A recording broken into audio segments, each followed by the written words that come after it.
Nandurbar railway स्थानकाहून सुरतकडे जाणाऱ्या आस्था एक्सप्रेसला दगडफेक करणारा निघाला मनोरुग्ण। नंदुरबार जिल्ह्यात 2 दिवसांपासून चर्चांना पूर्णविराम। रेल्वे पोलीस व जिल्हा पोलीस सर्व शक्यता पडताळून पाहत आहेत।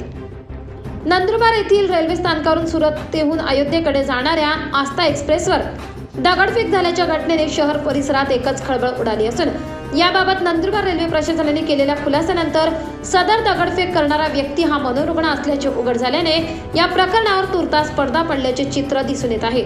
याबाबत सविस्तर वृत्त असे की सुरतहून अयोध्येकडे जाणाऱ्या आस्था एक्सप्रेसवर रविवारी रात्री 11 वाजेच्या सुमारास नंदुरबार रेल्वे स्थानकाजवळ दगडफेकीच्या तक्रारी काही प्रवाशांनी केल्या होत्या। यानंतर ही रेल्वे नंदुरबार स्थानकात थांबवण्यात आली। यावेळी आरपीएफने तपासणी केली असता कुठेही दगडफेकीची निशाण आढळून आलेले नाही। यानंतर रेल्वे प्रशासनाने रात्रीच संबंधित रेल्वे अयोध्येकडे रवाना केली होती।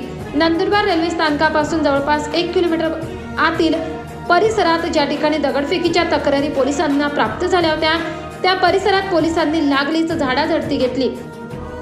या ठिकाणी पोलिसांना झाडाझुडपात झोपलेले 2 इसम आढळून आले आहे। यातील एक नांदेडचा रहिवासी असून तो मद्यपी असल्याने या ठिकाणी झोपला होता, तर दुसरा इसम हा मनोरुग्ण असून त्याला रेल्वे पोलिसांनी पकडण्याचा प्रयत्न केला असता त्याने एका पोलीस कर्मचाऱ्यावर झडप देखील घातली होती। त्याला तपासणीसाठी नंदुरबार जिल्हा शासकीय रुग्णालयात नेले असता त्याला इसमाला मनोरुग्ण विभागात दाखल करून घेण्यात आले।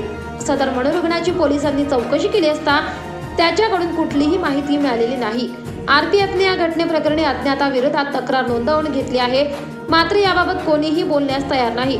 अशा पद्धतीने दगडफेक झालीच नसल्याचा दावा पोलीस प्रशासनाकडून करण्यात येत आहे। मात्र घटनेनंतर नंदुरबार पोलीस उपविभागीय अधिकारी संजय महाजन, शहर पोलीस ठाण्याचे पोलीस निरीक्षक राहुल पवार यांनी रेल्वे आरपीएफचे पोलीस निरीक्षक BK पांडे यांच्याकडे रेल्वे स्थानकात जाऊन संपूर्ण घटनेचा आढावा देखील घेतला आहे।